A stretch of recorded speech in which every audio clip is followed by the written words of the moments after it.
บารมีของท่านอาจารย์ไปปฏิบัติธรรมอยู่ที่ห้านในพรรษานี้และท่านเจ้าก็ได้เป็นประธานสงฆ์เผยแผ่พระพุทธศาสนาจังหวัดลำปาง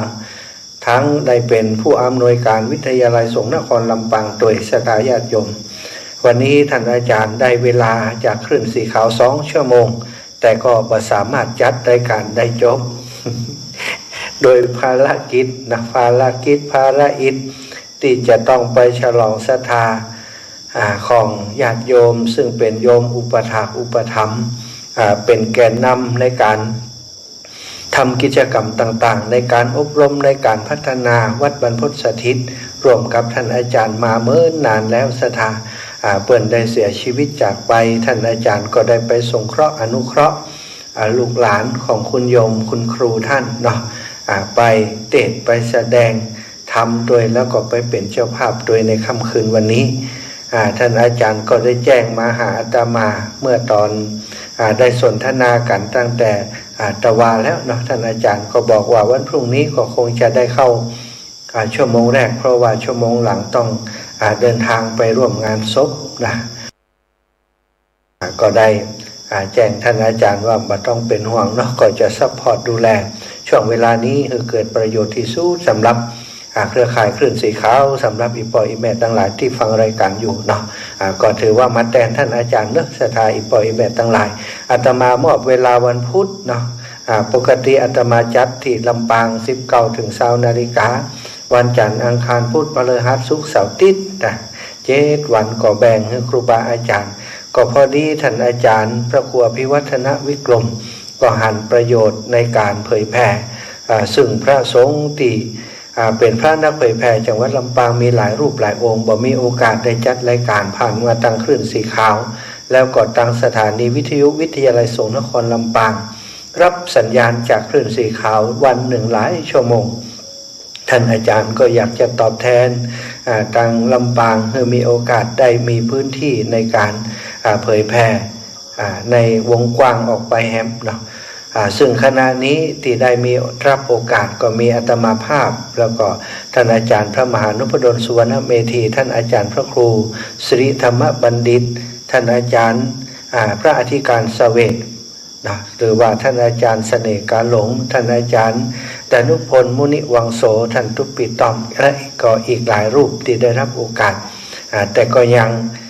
เรียกว่ายังบ่สม่ำเสมอยังบ่เสถียรเด้อ อย่างท่านอาจารย์ใหญ่ของเฮานี่อาจารย์พระมหานพดลก็ได้เวลามาแต่เข้ารายการบ่ครบซากเตือท่านอาจารย์ญาติโยมทั้งหลายก็ศรัทธาก็คงจะทราบดีเนาะงานการของท่านอาจารย์เปิ้นนักสปะสะเป็ดบ่มีเวลาที่จะได้อยู่กับวัดแบบสบายๆอย่างพระสงฆ์องค์สังฆเจ้ารูปอื่นแม้แต่วันเดียวศรัทธาทั้งหลายเอาละเนาะพบปะกันแล้วปกติ19 ถึง 20 นาฬิกาที่ลำปางอาตมาจะปาศรัทธาญาติโยมไหว้พระสวดมนต์เย็นแล้วก็สนทนาธรรมวันนี้ก็เช่นเดียวกันก็ขอโอกาสได้ปาศรัทธาญาติโยมไหว้พระสวดมนต์เย็นก่อนเนาะกราบพระพร้อมกันเน้อกราบ1พุทโธเมนาโธกราบ2ธัมโมเมนาโธกราบ3สังโฆเมนาโธอิมินาสการเรนะพุทธังอภิปูชยามิอิมินาสการเรนะธัมมังอภิปูชยามิอิมินาสการเรนะสังฆังอภิปูชยามิอะระหังสัมมา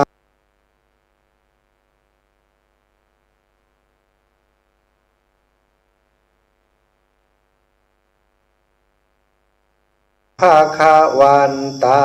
มิกราสวากขาโตภะคะวะตาธัมโม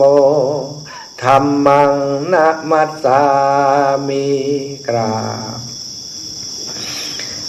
นะโมตัสสะภะคะวะโตอะระหะโตสัมมาสัมพุทธัสสะนะโมตัสสะภ ภะคะวะโตอะระหะโตสัมมาสัมพุทธัสสะพุทธังสารนังกัจฉามิธัมมังสารนังกัจฉามิสังฆังสารนังกัจฉามิตุติยัมปิพุทธังสารนังกัจฉามิตุติยัมปิธัมมังสารนังกัจฉามิตุติยัมปิสังฆังสารนังกัจฉามิตติยัมปิพุทธังสารนังกัจฉามิตติยัมปิธัมมังสารนังกัจฉามิตติยัมปิสังฆังสารนังกัจฉามิอิติปิโสภะคะวะอะระหังสัมมาสัมพุทโธวิชชาจารณะสัมปันโนสุขโตโลกวิทูอนุตตโรปุริสธรรมสารถิสัทธาเทวมนุษย์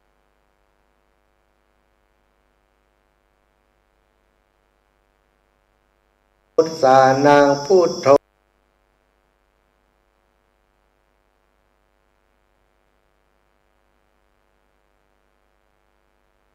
ภะคะวะติสวะคาโตภะคะวิตาโพวินโยหิติสุปฏิปันโนภะคะวะโตสาวกสังโฆอุชุปฏิปันโนภะคะวะโตสาวกสังโฆญาญาปฏิปันโนภะคะวะโตสาวกสังโฆสามิจิปฏิปันโนภะคะวะโตสาวกสังโฆยะทิทังจัตตาริปุริสายุคานิอัตถปุริสปุคลาเอสะภะคะวะโตสาวกสังโฆอะหุนายโยปะหุนายโยทักขินายโยอัญชาริการะนิโยอนุตตรังปุญญเขตังโลกัสสาติกราบพระพร้อมกันอีกครั้งหนึ่งกราบหนึ่งพุทธังวรันตังศิรสานะมามิกราบสองธัมมังวรันตังศิรสานะมามิกราบสามสังฆังวรันตังศิรสานะมามิศรัทธาญาติโยมไหว้พระสวดมนต์ทำจิตให้ใสทำใจให้สะอาดเรียบร้อยแล้วก็ได้เวลาที่จะนำเรื่องราวดีๆมาสนทนาอุจากับศรัทธาญาติโยมละเนอะอีพ่ออีแม่ตั้งหลายวันนี้ก็คงจะได้รับทราบข่าวสารโดยเฉพาะหมู่เฮาซึ่งเป็นเจ้าคลื่นสีขาววันนี้ครูบาอาจารย์ได้ร่วมจิตร่วมใจกันเป็นตัวแทนของศรัทธาญาติโยมและเป็นตัวแทนครูบาอาจารย์ในเครือข่ายคลื่นสีขาวเนาะไปแสดงความไว้อะไรต่อการเสียชีวิตจากไปของครูบาอาจารย์รูปหนึ่งก็คือท่านอาจารย์สมบัติอาภัทโรอายุ60 ปีพรรษา27ซึ่งเป็นพระนักจัดรายการเผยแผ่ธรรมะพระรูปวัดของวัดสันมณะนะศรัทธาญาติโยม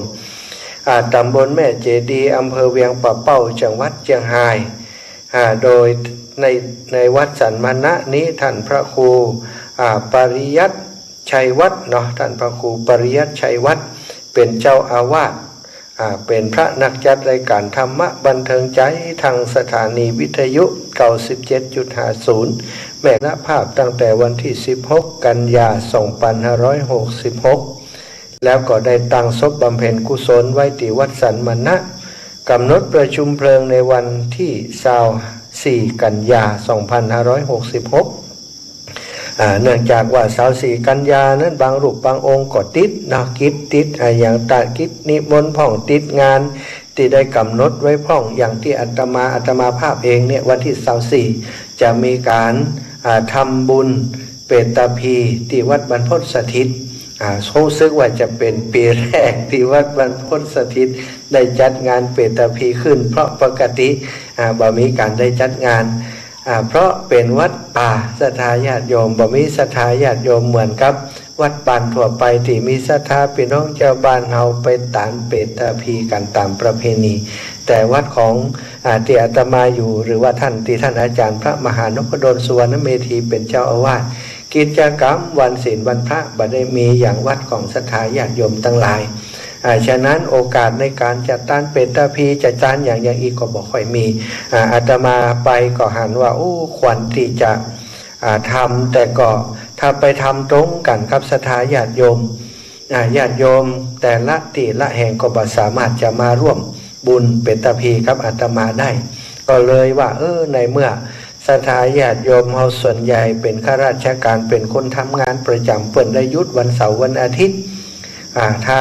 โดยส่วนใหญ่จะได้หยุดวันอาทิตย์ก็เลยเลือกเอาว่าขอเป็นวันอาทิตย์เนาะก็ได้แจ้งศรัทธาญาติโยมมาเป็นเวลาร่วมเดือนแล้วว่า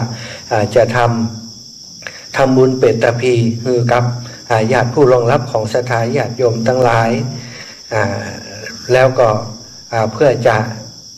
จัดเป็ดตะพี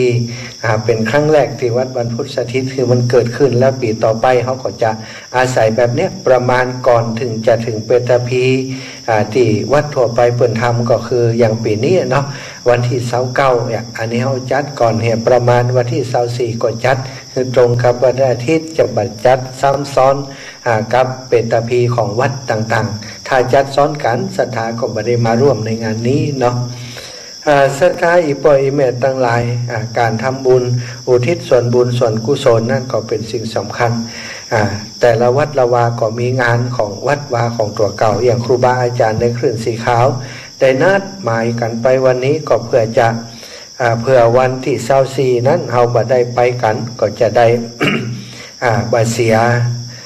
เป็นบ่เสียมิตรบ่เสียเปื้อนซึ่งก็เป็นเครือข่ายคลื่นสีขาวด้วยกันโดยเฉพาะท่านอาจารย์สมบัตินี่ของจัดรายการด้วยกันตู้ลุงใจอีกชื่อเล่นเพิ่น จะเหมือนปู่ใจก็บ่เหมือนหัวสไตล์เพิ่นนะตู้ลุงใจเพิ่นก็จัดรายการอยู่เหมือนกันแล้วก็ที่สำคัญเจ้าอาวาสผู้เป็นเจ้าภาพงานศพครั้งนี้ท่านก็เป็นพระนักจัดรายการเหมือนกันท่านอาจารย์พระครูปริยัติชัยวัฒน์ท่านก็จัดรายการแม่ขจารย์โมเดิร์นเรดิโอเหมือนกันก็เพื่อจะไปให้กำลังใจท่านอาจารย์พระครูท่านโดยแล้วก็เพื่อจะเป็นการร่วมบุญช่วยเหลืองานศพของท่านอาจารย์สมบัติในครั้งนี้ซึ่งก็เป็นภาระการใช้จ่ายของศรัทธาญาติโยมและหลวงพ่อ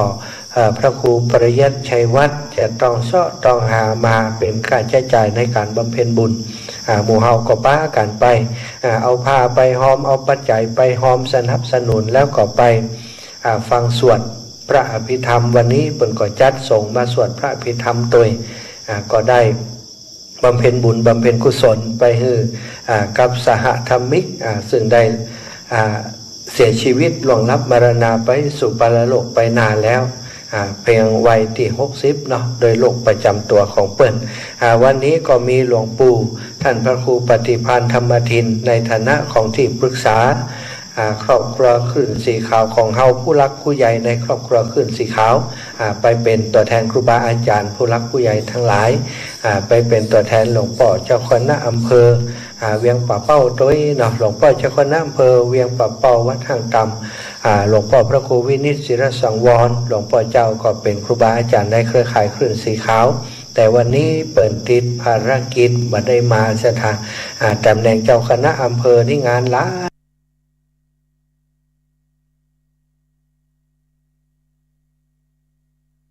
นะแล้วก็ตีตั้งเชียงใหม่ก็ท่านอาจารย์พระครูอภิวัฒนวิกรมหลวงพ่อท่านพระครูสังวรศิลาภิลักษ์ท่านพระครูกัลยาณปราโมทย์ตุลุงท่านอาจารย์ชัยวัฒนาคเสโนตุลุงยองเนาะตั้งเวียงป่าเป้าของเฮาของครูบา40,000ท่านอาจารย์ก็ได้มาจัดการจัดงานดูแลความเรียบร้อยแล้วก็มีศรัทธาญาติโยมพี่น้องเวียงป่าเป้าพี่น้องบ้านไกลเรือนเคียงมาเป็นตัวแทนตั้งฝั่งของทายกทายิกาศรัทธาญาติโยมทั้งหลายก็ต้องขอบคุณน้ำใจไมตรีของเฮาหมู่เฮาทั้งหลายเครือข่ายคลื่นสีขาวที่ไปร่วมงานไว้อาลัยต่อการเสียชีวิตจากไปของท่านอาจารย์สมบัติ พัทโรในข่าวครั้งนี้เนอะอนุโมทนาบุญแทนท่านอาจารย์พระครูอภิวัฒนวิกรมเนาะท่านอาจารย์เสร็จแล้วก็หีบกลับไปเพราะว่าวันนี้จะมีเต้นตีดอยลอยอยู่เนาะเนี่ยศรัทธาญาติโยมครูบาอาจารย์แต่ละรูปแต่ละองค์นี่งานนี่ยิ่งกว่าสายันสัญญานะ โดยเฉพาะท่านอาจารย์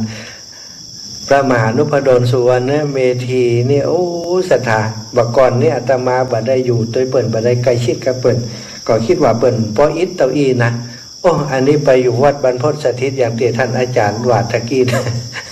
มาได้ปะกันมาได้อู้กันบางทีอาตมาอยู่ท่านอาจารย์ไปอยู่บางทีท่านอาจารย์อยู่อาตมาไปอยู่สลับซับเปลี่ยนกันไปกันมาอย่างเงี้ยเนาะไปการไปงานติ๊กๆเหมือนกันก็งานสำคัญทั้งนั้นศรัทธาไปเป็นตัวแทนของหลวงพ่อเจ้าคณะจังหวัดประชุมที่พุทธมณฑลกลับมาก็มีงานสัตมวานหลวงพ่อวัดปุญญวาสวิหารแหมก็ได้ไปดูแลกำกับงานช่วยกับหลวงพ่อพระครูอนุศาสตร์วรธรรมเพราะท่านอาจารย์ในฐานะเป็นผอ.มหาวิทยาลัยสงฆ์นครลำปางซึ่งหลวงปู่พระราชธรรมาลังการหลวงพ่อเป็นผู้ที่ได้ขับเคลื่อนก่อตั้งวิทยาลัยสงฆ์มาฝ่าฟันปัญหาอุปสรรคจนทำให้เกิดวิทยาลัยสงฆ์นครลำปางก็เป็นบุญเป็นคุณกับลูกกับหลานกับพระสงฆ์องค์สังฆเจ้าฉะนั้นงานนี้ก็นอกจากวัดบุญญวาสจะเป็นเจ้าภาพหลักแล้วศรัทธาญาติโยมเป็นเจ้าภาพหลักแล้วก็ยังมีวิทยาลัยสงฆ์นครลำปางทำหน้าที่เป็นเจ้าภาพไปตัวท่านอาจารย์ก็เลยบ่ได้ว่างสักวันศรัทธางานตั้งวังเหนือในฐานะเจ้าคณะอำเภอก็ต้องไปอยู่เป็นประจำเป็นห่วงศรัทธาเวลาเปิ่นเดินทางไปวังเหนือไปแต่เจ้ามืดกลับมาก่อนดึกเดินบางครั้งไป2-3 งานตี 1 ตี 2กลับมาถึงวัดแจ้งบ่าเจ้าก็ไปแห่เหมาะนะโอ้บ่ฮู้ว่าท่านอาจารย์เอาพลังที่ไหนมาแต่ว่าในการทำงานเผยแผ่อยู่ตรงนี้เนาะบ่แปลกใจเลยว่าทำไมท่านอาจารย์ถึงบ่ค่อยมีเวลาได้พัฒนาดูแลเสนาสนะที่มันชำรุดทรุดโทรมไปหันแล้วก็หันใจสะทักอาตมาพอไปอยู่ที่วัดบรรพตสถิตก่อนที่แรกมาได้ไปกึดว่าจะต้องไปรับผิดชอบงานเกี่ยวกับการบูรณะปฏิสังขรณ์อย่างมากนักแต่พอไปหันแล้วเนาะก็มันก็เป็นสิ่งจำเป็นนะสถานปล่อยแม่ทั้งหลายถ้าเขาทำท่านอาจารย์เองก็ตึ้งมีเวลาว่างแล้วก็นักเทศแบบท่านอาจารย์นักอบรมนักกิจกรรมแบบนี้น่ะส่วนใหญ่ก็เปิ่นก็บ่มีศรัทธาญาติโยมที่จะมาปวารณาช่วยเหลือทำโน้นทำนี้ต่างจากพระที่เปิ่นมีบอกเหล็กบอกหวยหรือว่ามีเครื่องรางของขลังวัตถุมงคลค่ะหรือว่าดูเหมือดูหมอดูดวงจกชะตาอย่างต่างๆรดน้ำพรมน้ำมนต์เนี่ยครูบาอาจารย์แบบนั้นเนี่ยจะมีคนมาสนับสนุนช่วยเหลือสร้างโน้นสร้างนี่นะสถานแต่อย่างของท่านอาจารย์ไปอบรมละอ่อนไปอบรมครูบาอาจารย์ไปอบรมตำรวจก็ไปอบรมหน่วยงานต่างๆเนี่ยส่วนใหญ่ก็เป็นข้าราชการส่วนใหญ่ก็เป็นผู้ที่บ่ได้มีกำลังทรัพย์ที่จะมาช่วยท่านอาจารย์ก็ไปหันก็มีความจำเป็นจะต้องช่วยเนาะอาตมาภาพเองก็บ่ได้ว่าโอ้เป็นผู้มีมากบารมีหรือว่ามีบารมีธรรมสูงแต่ประการใดศรัทธาแต่มีความตั้งใจสูง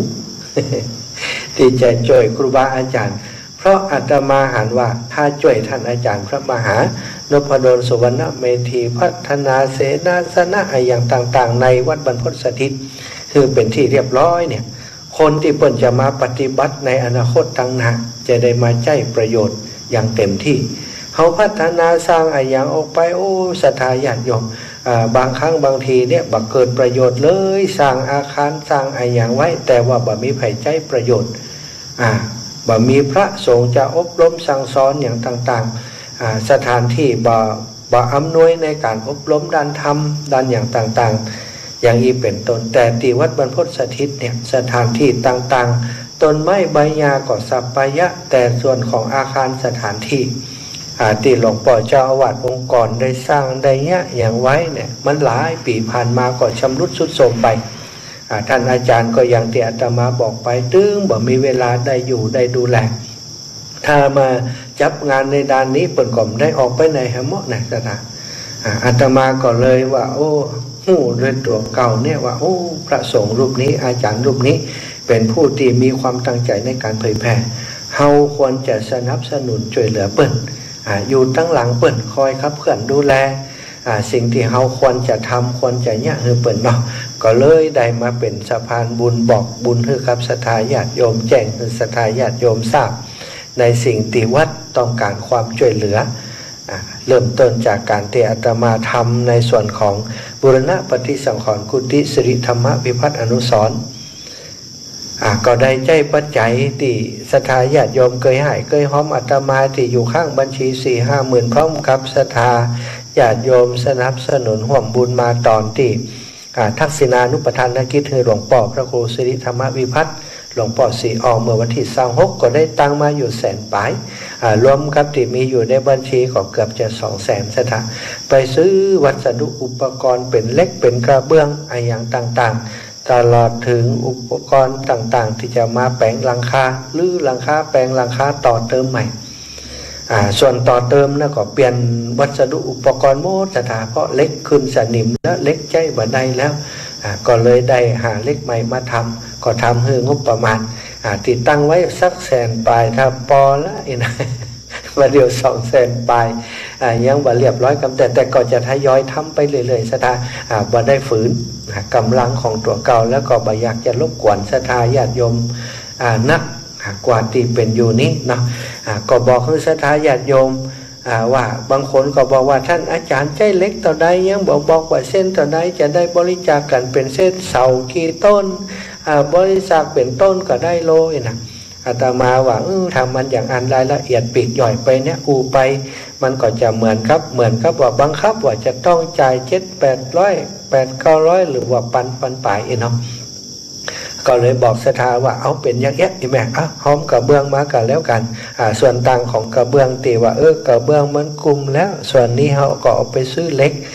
ซื้อเสาซื้ออย่างแล้วก็ตลอดถึงเป็นค่าใช้จ่ายของช่างของศาลาเนาะเสียตาญาติโยมก็เข้าใจอย่างนี้ก็เข้าใจอยู่ท่านอาจารย์เพราะว่า50 บาทนี่มันเป็นอยู่ในกำลังติศรัทธาคนเฒ่าคนแก่อีปล่อยอีแม่พอจะทำได้ถ้าเป็นปันก็เป็น700-800เป็นปันไปเนี่ยบางครั้งบางทีมันก็เอามีถึงขนาดนั้นบ่ทำละก็เอาน้อยๆเนาะกินน้อยๆกินน้อยๆแต่ว่ากินนานๆบ่ต้องรบกวนกันนักท่านอาจารย์พระมหานพดลนี่ก็อย่างเดียวกับอาตมากับครูบาอาจารย์ทั้งหลายนะใจจริงแล้วก็บ่อยากรบกวนแต่ว่าถ้าเอาบ่พัฒนาบ่เนี่ยอย่างเหียเลยมันก็จะสุดโทรมไปติ๊กอีปออีแม่ทั้งหลายเนาะฉะนั้นอาตมาก็ขอขอบคุณเนอะตะกี้ท่านอาจารย์ถึงเรื่องนี้เนาะที่เปิ่นเข้ารายการมาว่าอาตมาไปอยู่หั่นก็ได้ไปช่วยเปิ่นตรงนี้เปิ่นก็เบาใจสบายใจศรัทธาอีปออีแม่ก็ขอให้รับทราบไว้การทำมาอย่างทุกอย่างที่อาตมาไปทำที่วัดบรรพตสถิตท่านเนี่ยก็เป็นทำด้วยความปรารถนาดีทำด้วยความตั้งใจเพื่อจะแบ่งเบาภาระธุระของท่านอาจารย์แล้วก็เพื่อจะทำสถานที่แห่งนั้นเป็นประโยชน์แก่ศรัทธาญาติโยมตลอดถึงครูบาอาจารย์ที่เดินทางไปจากทิศทาง4ไปภาคไปแวะอย่างที่หั่นจะมีที่พักจะมีที่รับรองวันหน้าไปเลยศรัทธาญาติโยมกุฏิหลังที่อาตมาสร้างไว้นะบ่ได้สร้างไว้อยู่คนเดียวจะสร้างไว้ให้ศรัทธาญาติโยมและครูบาอาจารย์ส่วนตัวนั้นรับรองบ่ได้อยู่ที่หั่นแน่นอนจะอยู่แห่งที่สมถะที่สบายเนี่ยอยู่ง่ายๆกินง่ายๆสบายขอว่าสร้างไว้ให้ศรัทธาญาติโยมได้เวลาไปพักไปแวะจะได้มีความสะดวกเนาะก็ขออนุญาตพูดถึงงานของวันอาตมาภาพที่จะทำในวันที่24เพื่อตอนนี้คิดว่าศรัทธาญาติโยมส่วนหนึ่งที่ฟังในคลื่นสีขาวก็ได้เข้าใจแล้วก็อยากจะช่วยสนับสนุนแล้วหลายท่านแจ้งความประสงค์มาที่อาตมาว่าจะไปร่วมงานในวันที่24ก็จึงแจ้งให้ท่านทั้งหลายได้รับทราบเนอะวันที่24นี้ถ้าเดินทางจากตั้งเชียงใหม่ก็ดีตั้งเชียงไฮ้ก็ดีที่จะไปร่วมงานในวันที่24ถ้าเดินทางไกลมันบ่สะดวกที่เอาโฮงตานมาก็บ่ต้องเอาไปก็ได้ตอนนี้โฮงตานที่ลำปางแจ้งมาหลายเจ้าเนอะ น้องสาวอยู่ที่น้องติ๊กเนาะก๋วยเตี๋ยวกาไก่ก๋วยเตี๋ยวน้ำใสบรรทกมาจ้างจะเอาก๋วยเตี๋ยวไปลงเป็นโรงทานแล้วก็ตังญาติโยมจากตังแม่ทะเนาะโยมแม่บัวเงินโยมแม่บัวเงินร้านตองลาดนาจะเอาลาดนาไปเป็นลาดนาเจ้าอร่อยศรัทธาญาติโยมจะเอาลาดนาไปออกโครงการโดยอนุโมทนาครับโยมแม่บัวเงินเนอะแล้วก็มีโยมแม่น้อยอินยาศรีนี่เจ้าประจำอีแม่จะทำข้าวเข้าข้าวป่าไปถวายส่งโดยโยมแม่แก้วเนาะโยมแม่แก้วแม่แก้วสิงแก้วบ้านกาดบงน้องเพ็ญศรีศรีสุทธะลูกสาวของอีแม่ก็จะทำโรงทานไปโดยพี่น้องบ้านกาดบงพี่น้องบ้านจุดก็ดีพี่น้องบ้านสันบ้านแม่ปุ่มหลวงแม่ปุ่มสันติสุขเนาะก็จะป้ากันไปพี่น้องตังบ้านหัวฝายโยมแม่กาวแก้วศรีอินแก้วโยมแม่สมใจปีบ้านใหม่ตังบ้านแพะดอนตันโยมแม่สุขคำป่าแล้วแพะดอนตัน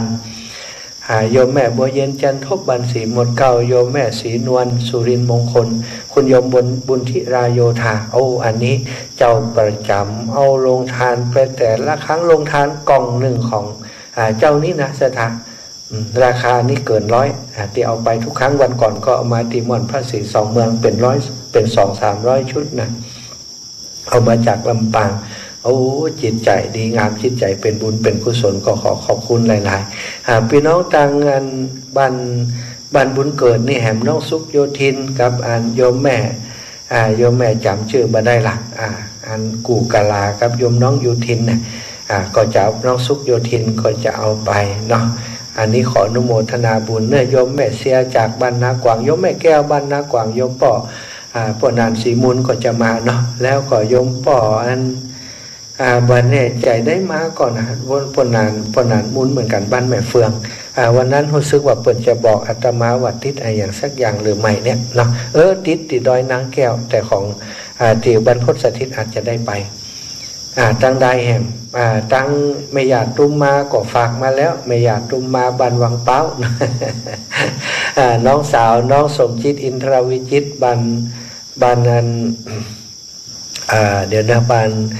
นฟ่อนเราก็แจ้งมาอันนี้ก็แจ้งไปทางท่านอาจารย์ท่านพระครูท่านอาจารย์วัดแม่หวกจิม โยมแม่เขาตั้งวันแม่หวกเนาะมันจะมีงานวันที่4 เดือนนั้นเดือนตุลานะสถากรนิมนต์อาตมาไว้เหมือนกันรู้สึกว่าจะเป็นสลากหรือไอ้อย่างสักอย่างเนี้ยนะท่านหลวงพ่อเจ้าว่าท่านอาจารย์ได้นิมนต์ไว้ก็จะไปร่วมงานกับหลวงพ่อบอกว่าจะมีเวลาไปนอนกับหลวงพ่อก่อนนะปกติจะไปนอนพุ่นคืนนึงเหมือนครับอย่างวันนี้มาจัดรายการที่ม่อนจอมพอพี่เนอศรัทธาญาติโยมม่อนจอมพอบางงานตีวัดสันมณะแล้วก็ลวดเลยมาส่งหลวงปู่แล้วก็มานอนด้วยหลวงปู่จึงตั้งใจอยู่แล้วว่าจะมานอนก็หลวงปู่1 คืนมาวันนี้ก็มาจัดรายการที่ม่อนจอมพอวันนี้ได้กุฏิใหม่นะ หลวงปู่ผู้ว่าจะมาเตรียมกุฏิหลังนี้ไว้ก็ได้มานอนกุฏิใหม่ที่หลวงปู่ได้เตรียมไว้ให้เนาะก็ขอบคุณเมตตาจากหลวงปู่พระครูปฏิภาณธรรมทินที่เมตตาคุณนาตอนต่อเข้ากับผมนะเป็นอย่างดีก็มาร่วมงานมาช่วยงานของหลวงปู่ช่วยได้นิดหน่อยก็ขอเคยได้มาช่วยเปิดนะหลวงปู่เป็นผู้ที่อาตมาเคารพนับถือเป็นแบบเป็นอย่างในการทำงานเพื่อสังคมสถาหลวงปู่เป็นผู้ที่มีจิตอาสาเสียสละบ่เคยกึศอย่างเพื่อตัวเก่าสักเรื่องเดียวสถาเพื่อส่วนรวมเพื่อสังคมตลอดอันนี้ก็ถือว่าเป็นไอดอลที่นับเปิ้นว่านะเป็นแบบอย่างเป็นคนที่เขาหันและอยากทำโดยเปิ้นอยากจะมีบารมีอย่างหลวงปู่แต่คงเป็นไปบ่ได้เปิ้นสั่งสมมาเป็น60-70 ปีแล้วกว่าจะมาเป็นหลวงปู่ดอยที่ทุกคนรู้จักและศรัทธาเริ่มใส่ทั่วทั้ง7-8 จังหวัดภาคเหนือที่รู้จักหลวงปู่ที่เปิ้นจัดรายการอยู่เนาะวันนี้มาเบิ่งบารมีหลวงปู่มาช่วยงานหลวงปู่มาจัดรายการตีพระธาตุจอมพอซึ่งวันพรุ่งนี้จะมีการกินฉลากนะเดินทางตีพระธาตุจอมพอหลวงปู่ได้แจ้งบอกไปในรายการโดยเนอะศรัทธาญาติโยมทั้งหลายพี่น้องต่างอันพุ่นนะพี่น้องต่างเมืองเงาถ้าได้ฟังอยู่หรือว่าพี่น้องต่างวังเหนือนะอีป่อยแม่ทั้งหลาย โยมแม่จิรพันธ์โมปอโยมแม่บัวรวยนะพี่น้องเขาก็มาเอวหาหลวงปู่เนอวันพุธมาคือกำลังใจหลวงปู่มากินสลากหากไม้ด้วยกันที่วัดพระธาตุจอมพอพี่น้องลำปางถ้าไผมาอาตมาจะกลับตัวนะ ถ้ามีไผมาวันพุธจะขึ้นรถตู้กลับเนอะบอยากให้อันคนทางเพศลำบากถ้าไผมาจะกลับตัวแต่ว่าโยมป่อเนาะโยมป่อกำนันสีทันปลาเขื่อนตะอีป่อว่าวันพุธเบาๆเนี้ยป่ออย่าไปส่งนี่นะก็อินดูเปิ้นอายุ70-80แล้วขับรถไก่ก็เป็นห่วงเปิ้นแต่ถ้ามีไผมาเหลือแห้งหรือว่าเปิ้นบ่ยอมเหลือแห้งเปิ้นจะไปส่งครับใดก็คงจะยอม ก็ไปเจ้าหน่อยเสร็จงานสลากแล้วก็จะลวดไปเนาะศรัทธาญาติโยมอาตมาก็ขออนุญาตนะเวลานี้ต่อใดละขอเวลากับ38 19 38ขออนุญาตประกาศประชาสัมพันธ์กับศรัทธาญาติโยมที่เปิ้นให้หอมเป็นเก้าอี้มาเนาะที่ตานเป็ดตะพีนี่อาตมาจะตานเก้าอี้อย่างท่านอาจารย์ว่าตะกี้นะเก้าอี้มันชำรุดทรุดโทรมไปเหี่ยเป็นส่วนใหญ่แล้วศรัทธาญาติโยมก็เลยจำเป็นที่จะต้องเสาะหามาใหม่ที่มีอยู่มันแตกมันหักผ่องมันใช้งานมาเมินนานเนาะก่อนแตกก็หักก็เสียไปที่แรกอาตมาจะตาน100 ตัวประเดี๋ยวนี้ศรัทธาญาติโยมพร้อมมาเกิน100ศรัทธาก็เลยว่าที่พร้อมมาเกินนั้นอาตมาก็จ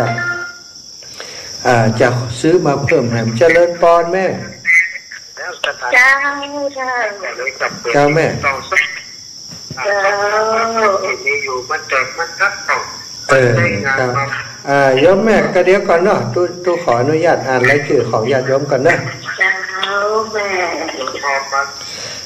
ญาติโยมฟังโทรมาแต่เนออีปล่อยแม่ตั้งหลายขออนุญาตอ่านชื่อให้เปิ่นกำเถอะเพราะว่าบ่ได้อ่านชื่อมาหลายวันแล้วครอบครัวของแม่กาบสีแม่กาบสีขันแก้วเนาะได้เป็นเจ้าภาพแต่นสังไม้ไผ่1 ตัว450 บาทอุทิศเธอปอดเท่าพุทธวงใหม่แม่อมรวรรณเล้ากุลได้เป็นเจ้าภาพตัง1 ตัวอุทิศเธอปอดเทียนแม่จมเล้ากุลแล้วก็นางจริยาหมื่นพรหมเป็นเจ้าภาพตังแต่นสัง1 ตัวอุทิศเธอแม่ดมอรภาพและนายบรรจงอรภาพเนอะแล้วก็มีศรัทธาญาติโยมติหอมเก้าอี้มามีนายสมชายไก่แก้วนางมะยมไก่แก้วนางปริชยาวานิชศรีพินโยนางทันทิพาไก่แก้วนายอาลงกรไก่แก้วหอมมา5 ตัวศรัทธาญาติโยมแล้วก็ครอบครัวไผ่เรือน4 ตัวนายธเนศนางตวงพรนางสาวกมลทิพย์นางสาวนัทวรัตน์ภัยเรือนอุทิศคือแม่ดีมีสุขนายธนเดชนางตวงพรนางสาวกมลทิพย์นางสาวนัทวรัตน์ภัยเรือนอุทิศคือป่อสวัยแม่ศรีภัยเรือนนายธนเดชนางตวงพรนางสาวกมลทิพย์นางสาวนัทวรัตน์ภัยเรือนอุทิศคือน้องบุญเลยน้องสมบูรณ์น้องนำโชคจตุพรจรัสนายธนเดชนางตวงพรนางสาวกมลทิพย์นางสาวนัทวรัตน์ภัยเรือนอุทิศเธอเจ้ากรรมนายเวรอันนี้เปิ่นเขียนมาอย่างอีกก็อ่านตามเปิ่นนะเนื้อเสียทางแล้วก็มีแม่กรกมลเขยกลางเนาะพร้อมครอบครัวดอยหล่อพัฒนาหนองหานสันทราย1 ตัว200 บาทปอเหลือแม่บัวรวยแรงจริง1 ตัว200 บาทปอสมชายแม่แสงแก้วกาใจนายอาทิตย์นางสาวอริยาเด็กชายศิรดนัยกาใจนางสาวออนทิวาแสนเจนเชี่ยวชาญศรีดอนชัย1 ตัว200 บาทแม่นันสมบูรณ์บรรหฮี1 ตัว200 บาทปอสมบุญมั่นบุญปันปอสมแม่บุญปันตาเหียง2 ตัว400 บาทแม่จมแม่แสงมาเสาตาคำป้อน้อยกอบอุทิศถึงป้อน้อยกอบแม่น้อยตาเหียงนะแม่มณีสมบูรณ์แม่ดวงจันทร์พินโยโรจนพร1 ตัว200 บาทป้อน้อยใจบุญทาอุทิศถึงป้อน้อยใจบุญทาแม่กัมพีกันทะเขียวอุทิศไว้ไปนาน1 ตัว200 บาทแม่คำมีวงแสนคำอุทิศถึงป้อกองคำวงแสน1 ตัว200 บาทแม่เย็นทำอุดม3 ตัว600 บาทอุทิศถึงป้อหลวงนอแม่หลวงลอยอินตะชุมป้อคำมาแม่บานเย็นสุวรรณวงศ์1 ตัว200 บาทป้อหลวงชายแม่หลวงคำสุวรรณวงศ์ป้อสาวแก้วแม่บานเย็นจันตะวงศ์1 ตัว200 บาทนายสุทินจันตะวงศ์นายบุญธรรมนางตุนแก้วอริยะเครือเนาะอุทิศเธอแล้วก็นายวันชัยอันนี้5 ตัวเนื้อนายวันชัยนะ นางสุพางชื่นบานอุทิศคือป่อคุณป่อสวิทย์ชื่นบานนายวันชัยนางสุภาชื่นบานอุทิศคือคุณแม่วาชื่นบานเจ้าเดิมนะอุท่าต่ออุทิศคือคุณพ่อสวัสดิ์อินยาอุทิศคือแม่คุณแม่จรอินยาอุทิศคือแม่ปัทมาบุยกิจนี่อันนี้เปิ่นเขียนมาเองนะแล้วก็พ่ออุดมแม่ขจรสารพีนางสาวรัตนาพรสารพีนางสาวนวรัตน์สารพีทั้งหมด4ตัว800 บาทแม่บานเย็นจันทวงศ์1ตัว200 บาทแม่สุขคำปาแล้ว1ตัว200 บาทน้องก้อยคำปาแล้วปอก1ตัว200 บาทอุทิศให้ปอกแก้วคำปาแล้วแม่ปราณีชัยวงศ์น้องการสุวิมลชัยวงศ์เด็กชายชยายุเด็กหญิงชะนิพาชัยวงศ์เด็กชายชานนท์ชัยวงศ์1ตัว200 บาทแม่มนเตรียมบุญภู2ตัว400 บาทยอดตาลแหม100 บาทแม่แสงทองคำเจริญบันปากกองสารพี1ตัว200 บาทแม่ทองคำพรหมินทร์1ตัว200 บาทอุทิศคือนางแจ่มศรีปิมะสารนางสาวรัตวันวงชมพู1ตัว200 บาทพ่อตาดาวงชมพูบ้านห้องกอกอุทิศคือพ่อตาดาวงชมพูบ้านห้องกอกแม่ศรีนวลสุรินทร์มงคลพร้อมครอบครัว1ตัว200 บาทพ่ออุทิศคือพ่อวิโรจน์สุรินทร์มงคลพ่อตุ้ยใจแม่ตุ้มแว่นศรีชัยตันเนาะร้อยตีบุญเรืองจันทวงศ์นางสุภัตราคำปาแล้ว1ตัว200 บาทแล้วก็มาพ่อแม่สุแก้วคำอ้วน1ตัว200 บาทอุทิศให้พ่อสุเทพแม่ทาสังยมคุณพ่ออนันต์คำอ้วน1ตัว200 บาทแม่กับสีนายจำลองขันแก้ว1ตัว200 บาทอุทิศให้พ่ออินแปลงขันแก้วแม่บัวคำแม่บัวลอยเทพสิริ1ตัว200 บาทอุทิศพ่อเกิดแม่เกิดเจ้ากรรมนายเวรแม่นิตยาปินตาคำ1ตัว200 บาทอุทิศให้พ่อเสนแม่วันชัยยากูลแม่บัวเย็นจันทบ1ตัว200 บาทอุทิศให้พ่อหลวงน้อยแม่หลวงบัวสมุทรจักรแม่เพ็ญศรีเมืองสุวรรณอุทิศให้แม่บัวคำเชื้อสายทอง1ตัวแล้วก็พ่อมนัสตัวสม1ตัวแม่แก้วพาใจสม1ตัวนะ3ตัวของอีแม่นางสาวจุตุพรเมืองสุวรรณอุทิศให้พ่อดาบประจันเมืองสุวรรณ1ตัวนางสาวอิสริยาเมืองสุวรรณอุทิศให้พ่อดาบประจันเมืองสุวรรณ1ตัวนั่นอันนี้กะเบื้องนาจันเปงคำมาเมือง2ตัว400 บาทอุทิศให้แม่ดีตุนคำ1ตัวเจ้ากรรมนายเวร1ตัวนายภาวัตมหาวัน1ตัว200 บาทตาอินคำจันอุทิศตาอินคำจันนางสาวปราณีมหาวัน1ตัว200 บาทอุทิศให้ยายศรีมูลคำจันแม่ฟองวงศา1ตัว200 บาทอุทิศให้แม่บุตรทับทองนางแสงเดือนสายเทพพร้อมกับครัว1ตัว200 บาทอุทิศให้นางแสงสีวงแสนคำนายสุทัศน์สายเทพแม่คำน้อยคำอินบุตร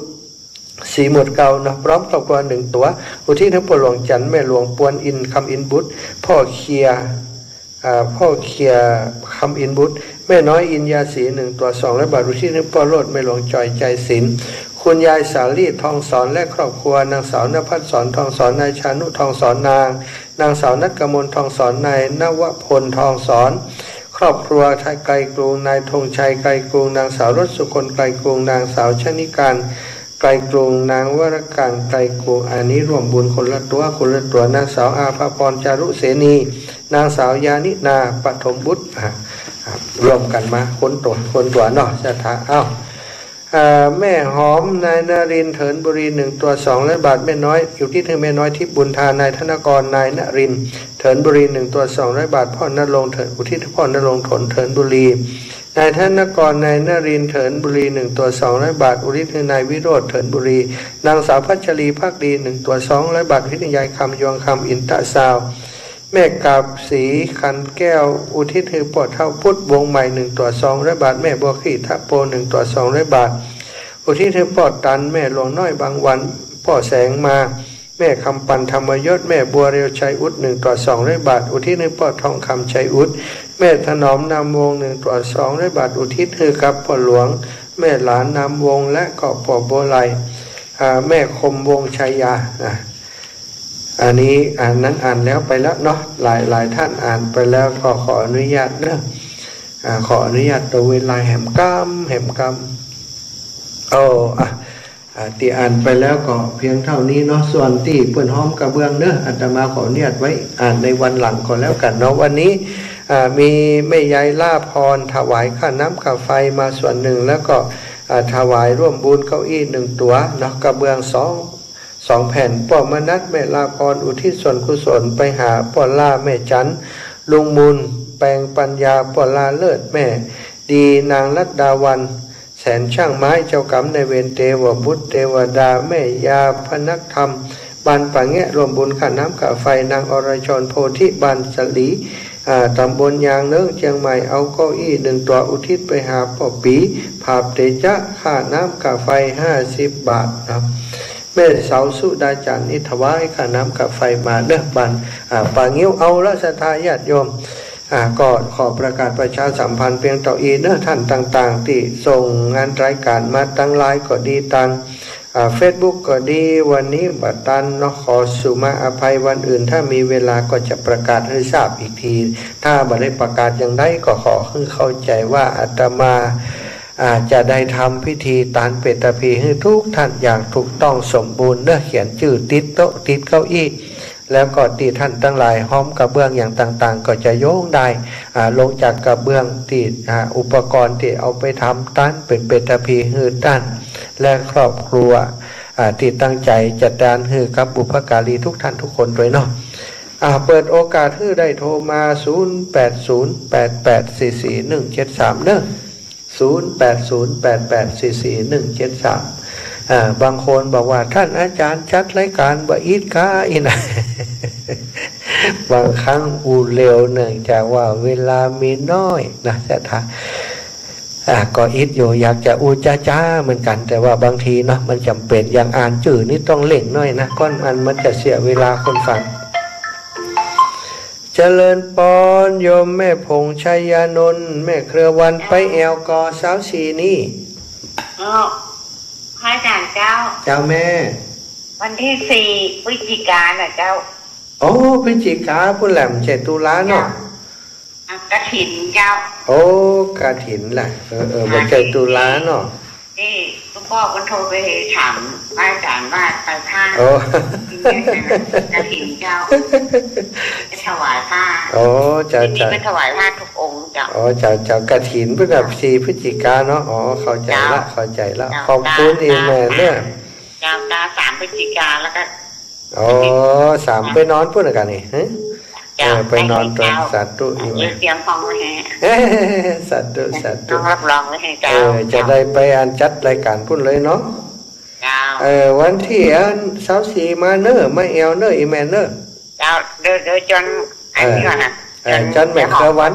แม่เครือวันเนาะแม่เครือวันสาธุบุญทักษะแม่นะนี่มนต์หลวงพ่อตัวถ้าหลวงพ่อว่างมาจิมสาธุแม่เนอสาธุเจ้าแม่ยาผงชัยยานนท์ข้าประจำมาแหมแล้วแม่ยายพรล่องว่าแดงนี่โทรติดดีนะนี่ยายพรเจ้า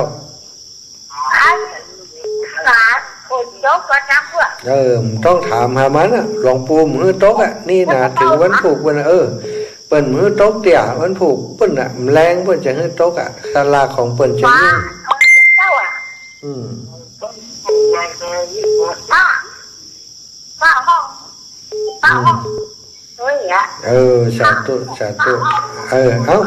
ยายพรขออนุญาตทับสายแม่คำปันบุญทากำเปิ้นจะเอาอันเก้าอี้นี่ส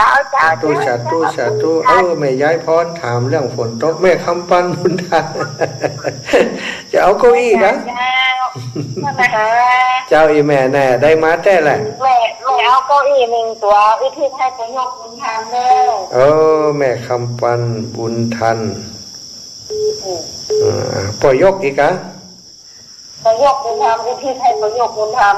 บุญธรรมเนาะสาธุอีแม่1 ตัวยาวแล้วก็พอดับรอในโลกแทนทะเลียนพอดับรออุทิศให้ไผพอดับรอในโลกแทนทะเลียนวิธีให้ประซิมแม่นิวหลักใจประซิมแม่นิวหลักใจเจ้า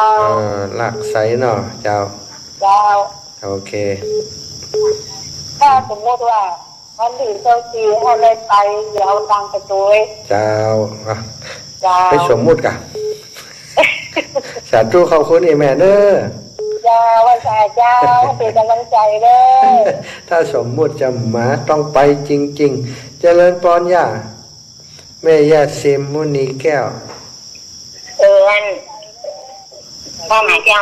เจ้าแม่ อันเอาเก้าอี้แหน่นตัวแล้วเอาไปตายเงินอุ้ยแรงมันเกี่ยว แม่อุ้ยนายกะ เอาตายเงินอุ้ยแข็งมือเกี่ยว ไม่รู้ซิมอีกหนึ่งเนาะวิทามุนีแก้ว อุ้ยแข็ง วิทามุนีแก้วเจ้าวันนั้นอีเมตานหรือไผก็ นั่นอีเมตันแปลว่าไหน ไปเป็นนานเนาะเจ้า เอาไปเดี๋ยวนี้เมตันเป็นอุ้ยแรงมือเกี่ยว เจ้าสัตว์รุ่นแม่แม่นะเจ้าวิทามุนีแก้วเจ้าสัตว์รุ่นนะแม่เนอะยายนี่อุ่นต้องเป็นความใสแล้วนะเจ้าแม่ความเจ้าบาดหลับมาเป็นมื่นท้อนเนอะสาธุนะย่านะเจ้าเจริญพรแม่เอ้ยบ้านใหม่วังมนภาษาเจ้าอีแม่จำได้ที่ลำปางสกัมหนอโอ้ได้พี่ก็แฮมเนี่ยเดี๋ยวอาจารย์จะไล่บุ๊กออกจากวัดอันร้อยอ่ะเนาะยาวแจ้งท่านอาจารย์ทราบแล้วว่าได้อันปิกแล้วจะไปไปเอววันที่เช้าทีวันนี้จะไปจะไปเจ้ามีกะขึ้นรถไปเนอะมีที่พักปุ่นนะขึ้นรถไปเลยเนอะเจ้าสาธุนะแม่นะเจ้าผมรักใจอาจารย์นะเจ้าเจ้าโอ้แม่นางคำอ้ายตะกี้มาแวบๆนี่หายไปไหนเหรอล่ะโอ้แม่นางคำอ้ายโผล่มาน้อยเดียวลับลุกไปหาเจริญพรแม่เจ้าสัตว์ตู้เจ้าเดี๋ยวนี้อยู่ว่าจงพออุ่นแหละเจ้าไม่โมทนาด้วยเนอะเจ้าเดินทางปลอดภัยนะเจ้าสัตว์ตู้เนอะขอบคุณแม่เนอะแม่เป็นกำลังใจเจ้าสัตว์ตู้โอ้ถึงแต่เจ้านี่ไหนแม่อุ้ยแก้ววันใหม่วังเหนือเนี่ยสบายดีเนาะโอ้สบายดีก็สบายดีนะดีนี่สบายดีแล้วเนี่ยเจ้าแม่เอ้ยวันพอมาหาแม่แก้วน้ำแม่นะจะไปมันมีเสื้อสีโอ้แม่เอ้ยวังมนโทรไปหาแม่แก้วเลยเนอะถ้าจะไปเสื้อสีเนอะเจ้าโอ้แม่แก้วจะไปด้วยแม่แก้วจะไปฟ้อนด้วยนะอย่าบอกแม่นวลยอดคำปันกำแพงหินเจริญพรว่าจะเจ้าลูกเจ้าดูแม่ตลาดเขาอีจดแล้วอากาศแต่ตะกี้มันอ่านถึงว่าลูกลืมของแม่ไปลืมอย่างได้ตังแล้วลืมเดี๋ยวนี้พี่ว่าอยู่หม่อนจอมพอกับเจ้าอีแม่มานอนกับหลวงปู่คืนบางผูกแล้วงานแล้วก็กลับแล้วเจ้าวันน้อยนี่เป็นร้ายไฟดับ2-3 เตือละโอ้จ้ะเดี๋ยวลังไปซอยเสาไฟฟ้าค่ะแต่ถ้ามันเป็นยังไงหมดดับทั้งแบบปลายมาแล้วจ้ะเมื่อนั้นปัญหาเรื่องฝนเรื่องนั้นก็ไม่การดินฉันไล่ใกล้ไม่เป็นปัญหาชั่วโมงเนี่ยขินคือเขาเนี่ยเดียวเนี่ยโอ้ยอินดูตาสาธุอีแม่เด้อครับจ่ายพี่น้องบ้านนาบัวก่อนจ้ะจะเป็นกำลังใจด้วยเนอะเจ้าแม่เจริญพรแม่ไล่ต่างถิ่นคนบ้านเดียวกันฟังอยู่เด้อโอ้กะฟังอยู่กะนึกว่ารับไปแล้วเดี๋ยวจะบอกก่อนมาได้ไปเด้อญาติตายหม้อเดี๋ยววันเดียวกันนั่นถ้าจะมาฝังไปอย่างนั้นอย่างดีแท้จะว่าวันนั้นเนาะดีแท้ที่ว่าบอกนั่นน่ะมีหลายงานน่ะเพิ่นเสียชุบวันนั้นมาแปะกันจักน้อยให้เฮาใหญ่มันตั้งใจขนาดนักเลยเนอะถึงว่าได้ไปกับเนี่ยน่ะนะเป็นหยังดอกเที่ยวไหมไปแหมเที่ยวโมทนาบุญสาธุเด้อไปแหมเที่ยวต้องเป็นจังฟ้อนเด้อกินก็ได้กาจะเอาจังช่อฟ้อนก็ได้จังช่อก็ได้จังช่อขี้ให้กับอีแม่เจริญปอนตะกี้เมียาอันเนี่ยเมียานางคำไอ้ไหนหายไปไหนอ่ะโผ โผล่มาน้อยเดียวปิดสายไปเห็นแล้วแม่ย่านางแม่นางคำอ้าย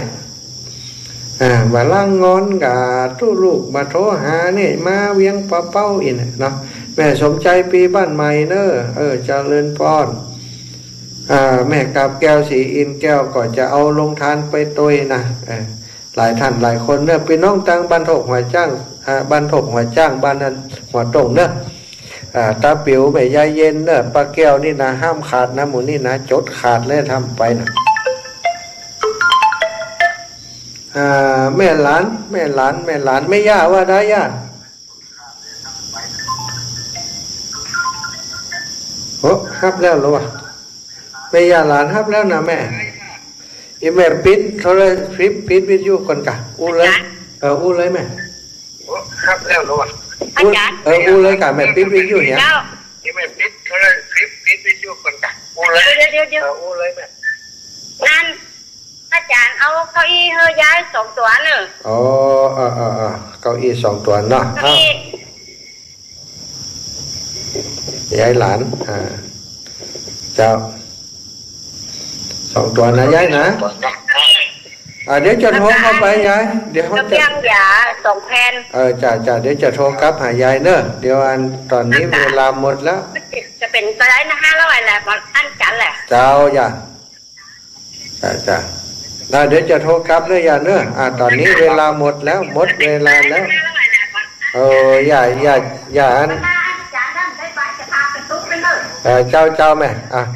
ไม่อย่าเล่นนั้นเปิดวิทยุเป็นตัวนี่กะจัตตาโลธรรมาวทันติอายุวันโนสุขังพลังเนอสตาทั้งหลาย